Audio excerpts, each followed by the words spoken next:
UPSC exam అనగానే కంపల్సరీగా natural numbers మీద వచ్చే క్వశ్చన్ ఇది. How many pairs of numbers can be formed అన్నది అలాంటి క్వశ్చన్ ఇది. If the difference between the squares of two natural numbers m greater than n is 72, how many pairs of such numbers can be formed? Difference between squares అని అన్నాడు అంటే m square minus n square is equal to 72.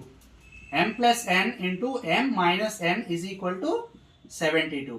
ఒక్కసారి జాగ్రత్తగా చూడండి, m greater than n అని ఎందుకు ఇచ్చాడు అంటే, ఫర్ ఎగ్జాంపుల్ నేను 172 అని తీసుకుంటే 1 మైనస్ 72 అనేది మైనస్ లోకి వెళ్ళిపోతుంది. సో నా ఆన్సర్ అనేది నెగిటివ్ లోకి వచ్చేస్తుంది. అందుకని compulsory m greater than n మాత్రం ఇచ్చాడు. ఒకవేళ ఫస్ట్ ఎగ్జాంపుల్ మనం తీసుకుందాం, 72 1 అంటే ఒకటి ఈవెన్ ఒకటి ఆడ్ అని మనం తీసుకుంటే ఇక్కడ ఏం జరుగుతున్నది, 72 ప్లస్ 1 ఇంటూ 72 మైనస్ 1 అంటే ఇది 73, ఇదేమో 71. ఏమవుతుంది, రెండు ఆడ్స్ వచ్చేసి మన ప్రొడక్ట్ అన్నది ఆడ్ నెంబర్ కింద వెళ్ళిపోతుంది.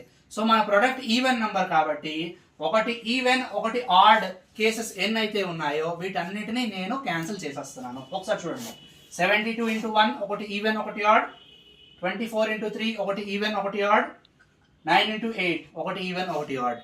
సో ఈ 3 నేను క్యాన్సిల్ చేస్తే నాకు ఎన్ని మిగిలాయి, ఇంకా 1 2 and 3. So total 3 pairs of numbers can be formed. ఇదే ఆన్సర్.